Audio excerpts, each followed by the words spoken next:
नमस्ते। मैथिली टिसनको 7औं कक्षामा हजुरहरूलाई स्वागत छ। र अब यही कुरालाई हामी मैथिलीमा भन्दाखेरि कसरी भन्छौं त यो ग्रिटिङलाई कसरी? सबगोटे में प्रणाम। मैथिली टिसन के 7औं कक्षा में सब गोटे के स्वागत है। अब नेक्स्ट क्लासदेखि हामी अब सधैँ मैथिलीमै ग्रिट गर्छौं तपाईहरुलाई। अब आज हामी एउटा कन्भर्सेसन लिएर आएको छौं तपाईहरुलाई। तपाईहरुले डिरेक्सनहरु कसरी सोध्ने, घरमा हाउस होल्डहरु के हुन्छन्, धेरै कुरा रिलेसनहरु के हुन्छ, त्यो आफ्नो परिचय कसरी दिने, यो सबै कन्भर्सेसनहरु अलमोस्ट तपाईहरुलाई आइसकेको छ। तपाईहरु पक्कै पनि ट्राई गरिराख्नु होला घरमा। आज हामी सिक्छौं तपाई मधेसतिर आउनु भयो भने तपाई कुनै सामान कसरी किन्नुहुन्छ त, सामान किन्ने कन्भर्सेसनहरु कस्तो कस्तो हुन्छ र सँगै सामान किन्ने कुरामा बार्गेनिङको कुरा पनि आइहाल्छ। यो हाम्रो नेपाली कल्चर नै हो हैन, सबैतिर हामी बार्गेनिङ पनि गर्न खोज्छौं। सो बार्गेनिङ कसरी गर्ने र सामान कसरी किन्ने, त्यसको लागि आज हामी कन्भर्सेसन लिएर आएको छौं। सुरु गरौँ।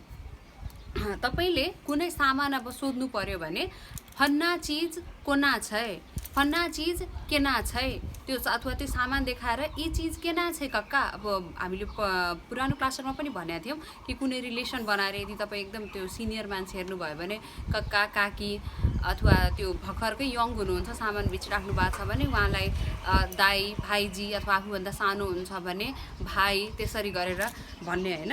अब मानौ जस्तै सबसे पहिला त्यो तरकारी तपाई किनिराख्नु भएको छ अनि अहिले अब जस्तै परवलको सिजन छ हैन, अनि तपाईले सोध्नुहुन्छ उहाँलाई परोर केना छै, परोर कोना छै, केना पनि भन्न सकियो कोना पनि भन्न सकियो भनेको परोर कसरी हो, परोर कोना छै। अथवा हामी नेपालीमा नि सोध्दाखेरि भन्छौं नि यो सामान कसरी, भर्ब लास्टमा जरुरी हुँदैन नि, छ हामी नभन्न पनि सक्छौं। अब तपाईले एकदम यो फर्मल ल्याङ्ग्वेज भयो कि परोर केना छै। अब इन्फर्मली बोल्नु पर्दा परोर केना, कोबी केना, भण्टा केना, त्यसरी त्यति सोध्दा पनि उसले यसको प्राइस सोधेको भनेर बुझिन्छ। अब जस्तै तपाईलाई उहाँले भन्नुभयो 30 रुपैयाँ पौवा, उहाँले आन्सर दिनुहुन्छ 30 रुपैयाँ पौवा, अथवा जसरी रेट छ, अथवा पौवा के 30 भनेको 1 पाउलाई 30 हो। मधेसमा 1 पाउ भनेको 250 ग्राम हो। काठमाडौँमा 200 ग्रामलाई मात्रै हामी मान्छौं, तर यहाँ हाम्रो 4 पाउको 1 केजी हुन्छ, त्यही भएर 1 पाउ भनेको 250 ग्राम हो। तपाईलाई उहाँले रिप्लाई गर्नुहुन्छ 30 रुपैयाँ पौवा छै बौवा, या फेरि पौवा के 30 पर्तै, त्यसरी उहाँले रिप्लाई गर्नुहुन्छ, भनेको 1 पाउलाई 30 पर्छ। अनि हाम्रो त्यो बार्गेनिङ अब यहाँ हामी कसरी इन्सर्ट गर्छौं भने कम नै करबै, अब घटाउनु हुन्न भनेर भन्ने हामीले, अथवा हामी यसरी भन्छौं कैन कम करियो, कैन घटाइयो, त्यसरी भन्छौं। अनि उहाँले अब जो हाम्रो बेचिराख्नु भएको छ उहाँले भन्नुहुन्छ अब तपाईँ भन्दा एकदम सिनियर मान्छे यदि उहाँ हुनुहुन्छ भने नै नै बौवा केनाका घटेबै, अथवा तपाईलाई यदि तपाई भन्दा सानो हुनुहुन्छ भने उहाँले भन्नुहुन्छ नै नै सरकार, नै नै दिदी, नै नै भाइजी, अब जे भन्नुहुन्छ त्यो भनेको होइन होइन दाइ, अथवा होइन होइन दिदी भनेर भन्ने हो।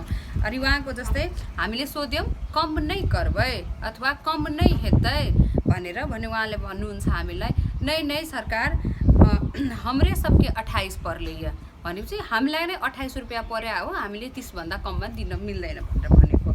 अनि अब यदि हामीलाई चित्त बुझ्यो भने हामी यो सामान किन्छौं, सामान किन्दाखेरि अच्छा त आधा किलो जोख दिए भन्नुको मतलब हुन्छ त आधा केजी मेरो लागि राखिदिनु अथवा जोख दिनु, लिन मन छैन भने भाइजी छोडिदियो भनेको अर्थ अब म लिन्न छोडिदिनु भनेर भन्ने हो।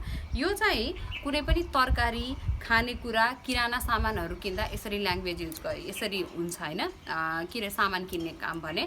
त्यसपछि हाम्रो लुगाफाटा, श्रृंगारको सामानहरु, तिनीहरुको लागि अलिकति यस्तै नै हो, तर अलिकति फरक के हुन्छ भने जस्तै हामी सोध्दाखेरि अब यी चीज कोना छै भनेर त भन्ने हैन नि। जस्तै कुनै शर्ट हेर्यो भने ऐ शर्ट के कति कहै छियै, यो शर्टलाई कति भन्नुहुन्छ, अनि उहाँले तपाईलाई रिप्लाई गर्नुहुन्छ ओकर ओना त 1500 छै, मुदा अपने के 1300 पर जात, मोहनी पहर छै। यो भन्नुको अर्थ यसो त 1500 हो दाम, 1500 छ, तर मुदा भनेको तर, लेकिन अपने के तपाईलाई 1300 पर जात, तपाईलाई 1300 पर्छ भनेर भन्ने हो। बोहनी पहर छै भनेको बोहनीको बेला हो, बोहनी भनेको फर्स्ट बिक्रीको बेला हो। अनि हामी जस्तै अब भन्छौं नि एकदम फ्रेन्डली हुन खोज्छौं हामी पसलमा, एना दिन दहाडे नै ठकियो, हमहु सब अही ठाम के लोग छी, कनी कम करियो। यसको एना दिन दहाडे नै ठकियो भनेको दिउँसै नठग्नु न हामीलाई, एना दिन दहाडे भनेको यसरी दिउँसै नै ठकियो भनेको नठग्नु। हमहु सब अही ठाम के लोग छी। हमहु भनेको हामी पनि, हमहु सब भनेको हामी पनि, अही ठाम के यहीँको लोक छी भनेको मान्छे हौ। लोक भनेको हामी सबै मान्छेहरूलाई युज गर्ने लोक भनिन्छ।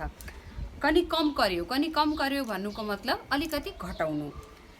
अनि हामीलाई जस्तै पसले दाइलाई अब घटाउन मन छ भने अन्तिम कहै छि 1200 से कम नै हैत, 1 रुपैयाँ नफानै छै भन्नुको अर्थ अन्तिम भने 1200 भन्दा कम हुँदैन। मैले 1 रुपैयाँ पनि नाफा कमाएको छैन, 1 रुपैयाँ नफानै छै भन्नुको अर्थ 1 रुपैयाँ पनि नाफा छैन। अनि जस्तै हामीलाई अब 1000 मा लिन मन छ भने हामी उहाँलाई भन्छौँ 1000 में नै हेतै, अनि 1000 मा हुँदैन। अनि उहाँले भन्नुहुन्छ घाटा लाग्दै, नै हेते भनेको घाटा लाग्छ, हुँदैन। अनि अब जस्तै हामीलाई लास्टमा भन्नुपर्ने हुन्छ दिनु छ भने दिनु, नभए चाहिँ म जान्छु है भनेर। अनि यसलाई मैथिलीमा भन्नुपर्दा देव के ऐछ त दिय, नै त हम जाइ छी। देव के भनेको दिनु छ, ऐछ भनेको यो एक्जुलरी भर्ब हो, दिनु छ त दिय भने दिनु, नै त हम जाइ छी नभए म जान्छु। अनि अब ल उहाँलाई दिन स्वीकार्य भइसक्यो भने अच्छा चलु बोहनी के बेर छै, ल हुन्छ नि त बोहनीको बेला हो त ल जाऊ, ल लानुस् त। अनि त्यसपछि अब बिजनेसको सिलसिलामा उहाँले हामीलाई सोधिहाल्नुहुन्छ और किछ लेब के छै कि यह मात्रै, अरू पनि के लिनु छ कि यति मात्रै। और किछ भनेको अरू पनि, लेब के छै लिनु छ कि यह मात्रै कि यो मात्रै। अनि जस्तै हामीलाई अब के लिनु छैन भने यह मात्रै राखिदियो, अखनला किछो नै। अथवा अरू केही लिनु छ भने फन्ना चिज सेहो लेबके छ, ओकरा कते कहबै, हामी त्यसमा अब कुरा गर्ने स्टार्ट गर्छौँ। अनि त्यो उहाँले प्याक गरेपछि हामीलाई दिनुहुन्छ लिया या अपने के सामान, फेरो आयल जेतै, यो लिनु आफ्नो सामान, फेरि आउनु होला। र साथीहरू आज हामीले तपाईँको लागि 5 वटा वर्ड फेरि होमवर्कको रूपमा ल्याएछौँ।